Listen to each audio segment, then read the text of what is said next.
Karnataka beet ನ್ಯೂಸ್ಗೆ ಸ್ವಾಗತ. ನಾನು ಜ್ಯೋತಿ. ಅಬಕಾರಿ ಇಲಾಖೆ ವಶಗೊಂಡಿದ್ದ ವಾಹನಗಳ ಸದ್ದಿಲ್ಲದೆ ಹರಾಜು ಪ್ರಕ್ರಿಯೆ ನಡೆಸಿದ ಪಾವಗಡ ಅಬಕಾರಿ ಇನ್ಸ್ಪೆಕ್ಟರ್ ಮೈಕಲ್ ಜಾರ್ಜ್. ಪಾವಗಡ ಪಟ್ಟಣದ ಅಬಕಾರಿ ಕಚೇರಿಯಲ್ಲಿ ಪ್ರಕರಣಗಳಲ್ಲಿ ವಶಪಡಿಸಿಕೊಂಡಿದ್ದ ವಾಹನಗಳ ಹರಾಜು ಪ್ರಕ್ರಿಯೆ.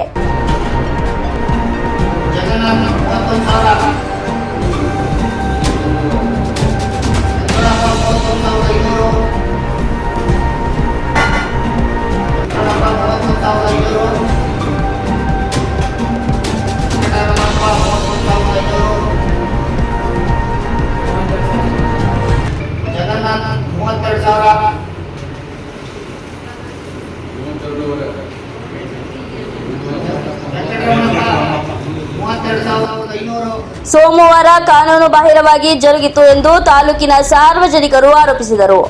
ಪಟ್ಟಣದ ವಲಯ ಕಚೇರಿ ಆವರಣದಲ್ಲಿ ಮಧುಗಿರಿ ಅಬಕಾರಿ ಉಪ ಅಧೀಕ್ಷಕ ದೀಪಕ್ ಅವರ ನೇತೃತ್ವದಲ್ಲಿ ನಡೆದ ಹರಾಜು ಪ್ರಕ್ರಿಯೆಯಲ್ಲಿ ಒಟ್ಟು 7 ದ್ವಿಚಕ್ರ ವಾಹನಗಳು ಹರಾಜಾದವು. ಜಗನ್ನಾಥ್ 28,000, ವೆಂಕಟರಮಣಪ್ಪ 29,000,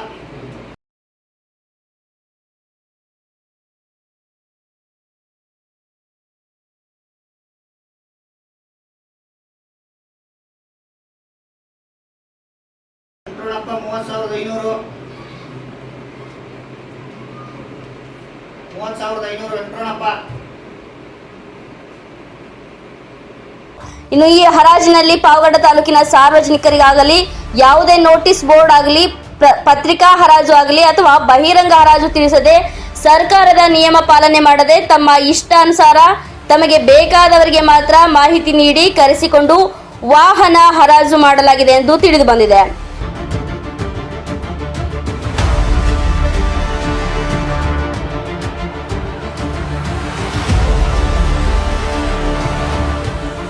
ಪಕ್ಕದ ಶಿರಾ ಮತ್ತು ಆಂಧ್ರ ಕಲ್ಯಾಣದುರ್ಗ ಮಾಡಕ ಶಿರಾ ತಾಲೂಕಿನವರು ಬಂದು ಅಬಕಾರಿ ಇಲಾಖೆಯಲ್ಲಿ ದ್ವಿಚಕ್ರ ವಾಹನ ಹರಾಜು ಮಾಡುತ್ತಾರೆ.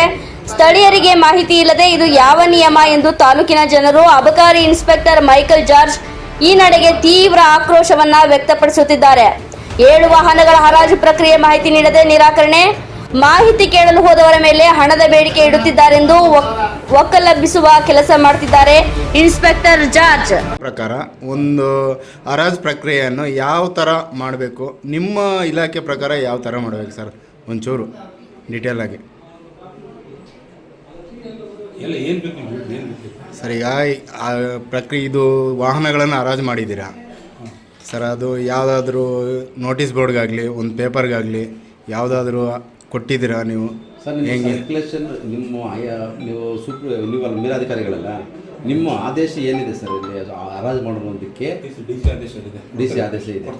ಇನ್ನು ಈ ಪ್ರಕ್ರಿಯೆಯಲ್ಲಿ ತಾಲೂಕು ವಲಯ ಅಬಕಾರಿ ಇನ್ಸ್ಪೆಕ್ಟರ್ ಮೈಕಲ್ ಜಾರ್ಜ್ ಸಿಬ್ಬಂದಿ ವರ್ಗ ಹಾಜರಿದ್ದರು.